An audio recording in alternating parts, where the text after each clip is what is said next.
Hi, this is Kevin Berta with Top Shelf Aquatics.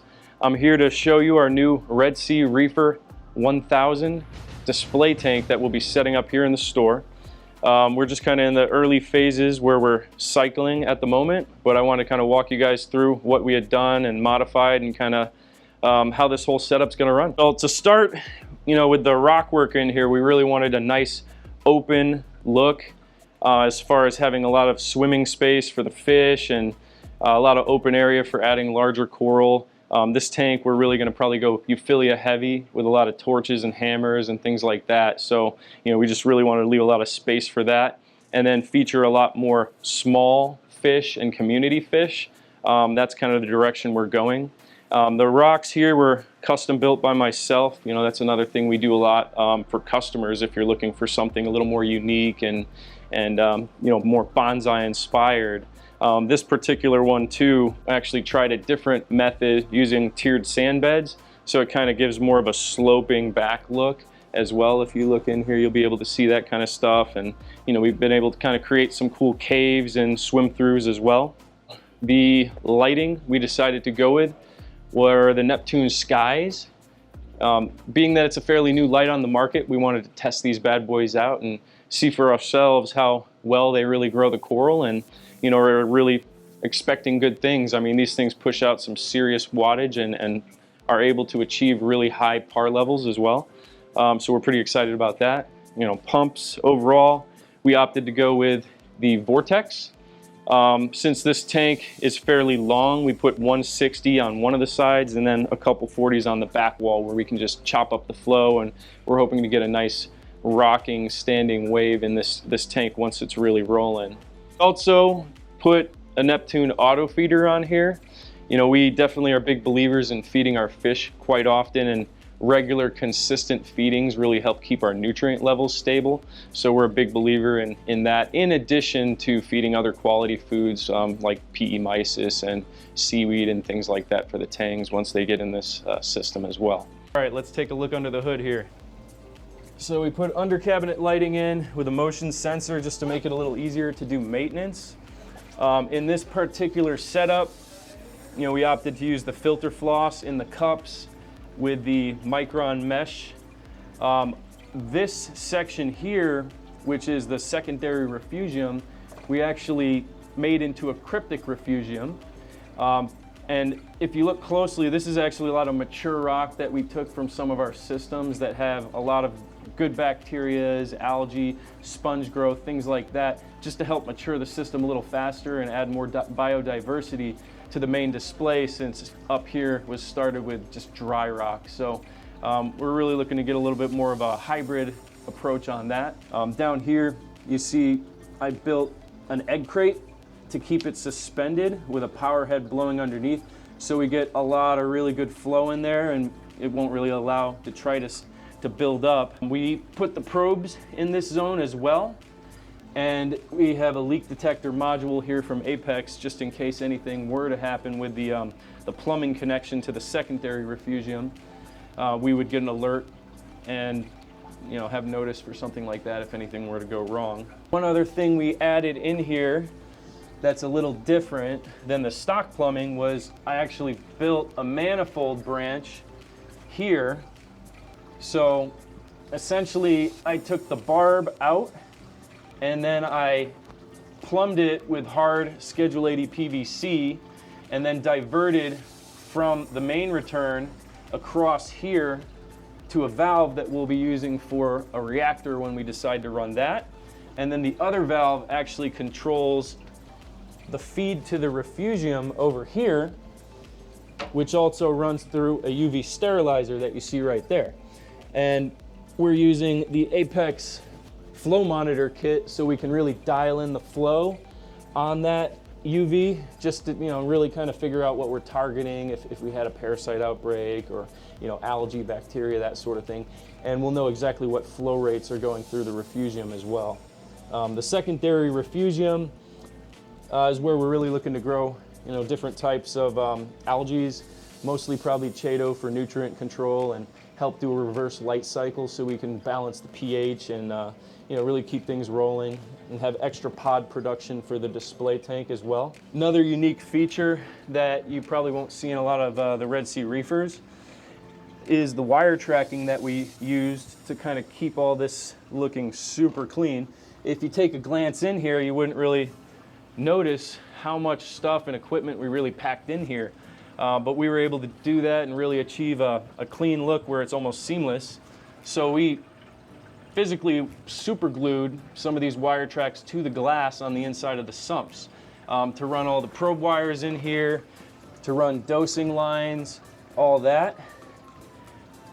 And all in all, if you look in here, you can really see, you have to search really hard to find a wire. One of the things I wasn't the biggest fan of on the Red Sea sump was the oversized sponge that they use on the bubble trap. It's really thick and it tends to clog, and anyone who's dealt with those in general probably knows that you're gonna have to pull the thing out, clean it fairly often. So what I did is I actually built an egg crate riser tray, cut the sponge into a short sliver, and then I actually put bags or loose media here with the Max Spec biomedia so the water will rush right past that to help with extra stability, since we went with a fairly minimal rock structure in the main display. So the bubble trap will still function as a bubble trap, but we don't have to worry about the water leveling up and fluctuating the skimmer function. So that definitely helps out a lot. Definitely a cool feature with the Red Sea tanks, if you're not familiar with them, is they use a Herbie style overflow that has a valve to control your drain, which is a full siphon drain. Makes the thing run virtually silent and allows a lot more flow to go through here.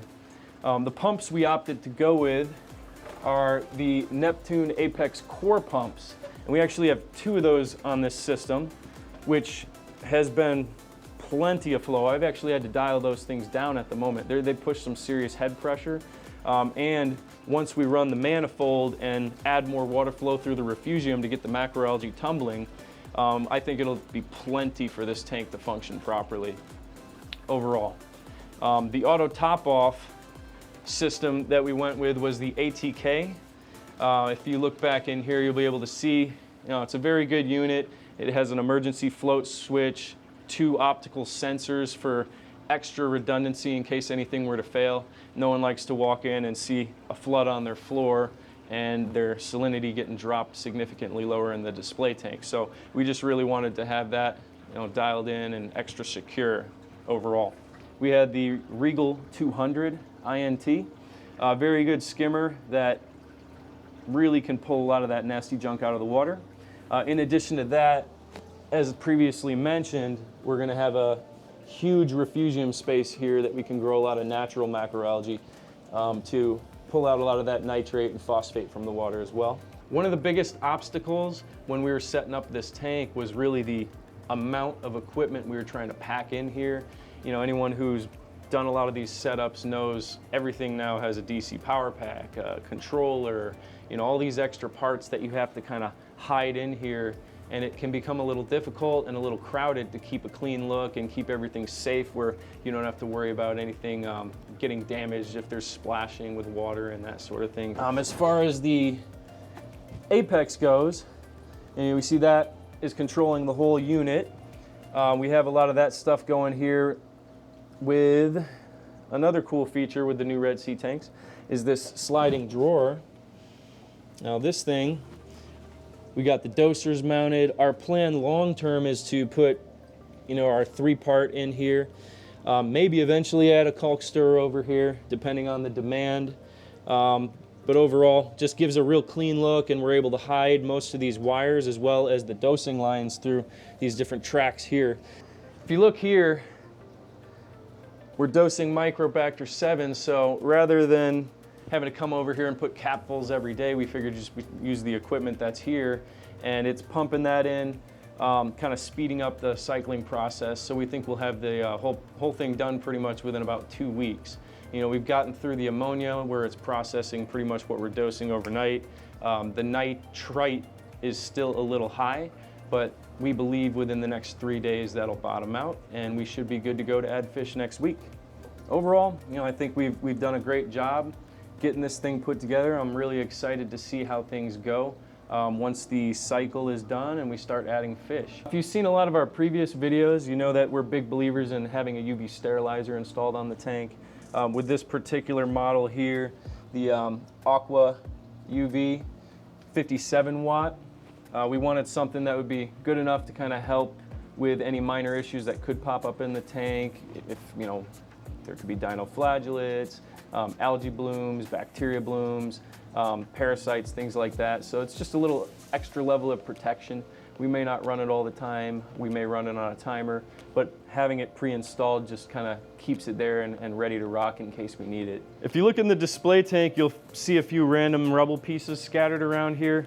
A lot of times when we're starting this off too, in addition to the mature rock in the cryptic zone, we find some pieces that have some nice mature coralline algae and kind of place that throughout the tank just to, again, jumpstart this, mature this dead rock into live rock much quicker. So I wouldn't be surprised if this tank was just covered with purple here within 3 or 4 months, but we'll see how it goes. As you can see, we're really trying to make the tank setup and wire management as clean as possible. So what we did even with the lights is we actually ran the cords straight back through a grommet, and then we actually have all the power supplies run up into the ceiling where they're controlled through the Apex energy bar that's linked down to the main brain unit. Again, just giving us a good look. I just hate seeing those wires hanging down. A lot of times they kind of tug on the lights and make them turn and have a little funny angle sometimes. So we were just hoping to really make it look nice. That kind of sums up our introductory video. If you keep tabs on us, we're definitely going to be posting some more content showing you the progression of the tank. The next one will most likely be kind of running through fish selection and some of the early ones that we're going to be adding in here. So definitely keep tuned in and we'll keep you posted.